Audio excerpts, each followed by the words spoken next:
Anda kembali menyaksikan Net Bali. Sejumlah persyaratan bakal calon gubernur dan wakil gubernur Bali belum memenuhi standar KPU. Para bakal calon harus melengkapi persyaratan sebelum 20 Januari esok.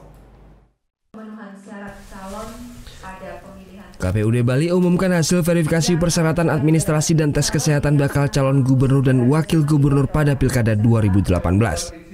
Dari hasil tersebut ternyata masih ada bakal calon yang belum memenuhi persyaratan administrasi. Untuk pasangan Koster Co Aceh belum melengkapi laporan harta kekayaan penyelenggara negara serta surat keterangan dari pengadilan terkait ada tidaknya tindakan pidana. Sedangkan untuk pasangan Rai Mantra Sudikerta, SKCK atau surat keterangan catatan kepolisian yang didaftarkan sudah kadaluarsa. Pasangan yang kini masih menjabat sebagai wali kota Denpasar dan wakil gubernur Bali ini juga belum mengisi kolom kesediaannya untuk mengambil cuti selama masa kampanye. Selain itu ada ketidaksamaan nama yang tertera dalam KTP elektronik dan nama dalam ijazah. Kalau kita lihat dari aspek persyaratan ini kebanyakan sifatnya administratif ya.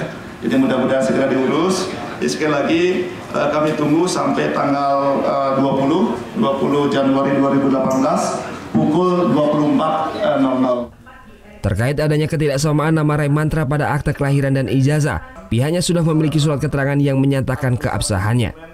Selain itu, pihak Mantra Kerta saat ini masih menunggu surat dari Mendagri terkait cuti yang telah diajukan.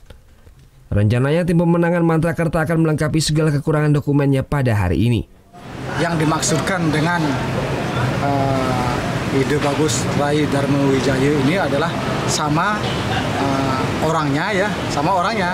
Yang maksud itu adalah ide bagus Rai Darmo Wijaya Matri. Jadi surat keterangan sesuai dengan yang disyaratkan sudah lengkap ya. Dalam kurun waktu selamat-lambatnya besok sudah diserahkan melalui LU daripada Mantra Kerta ke KPU. Sementara tim pemenangan Koster mengaku semua persyaratan yang diajukan telah memenuhi syarat. Dari sisi kami konsultasi sudah memenuhi syarat katanya.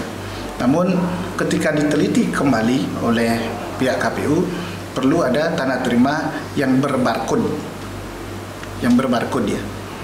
Tetapi kami sudah mendapat tanda terima dari KPK belum berbarcode. Nah, oleh itu belum memenuhi syarat.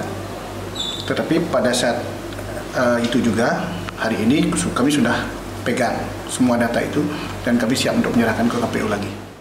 Sementara untuk tes kesehatan semua pasangan calon sudah memenuhi persyaratan untuk menjadi calon gubernur dan wakil gubernur. Dalam rapat pleno terbuka ini selain dihadiri oleh seluruh komisioner KPU, juga dihadiri oleh masing-masing tim paslon, Ketua Bawaslu dan tim dokter pemeriksa paslon.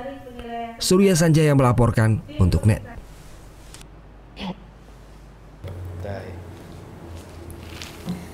Udah selesai kan nontonnya? Nah, jadi jangan lupa buat like, komen, dan subscribe ya.